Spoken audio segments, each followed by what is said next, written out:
Hello everyone and welcome to today's video. Today's video is going to be about how to see TikTok account creation date.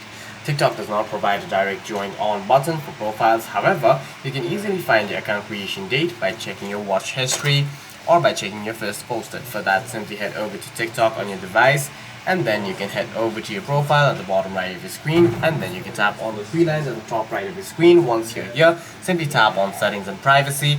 From here, you'll have to find your pull down to find content and display. Under content and display, you'll be able to find activity center and tap on activity center.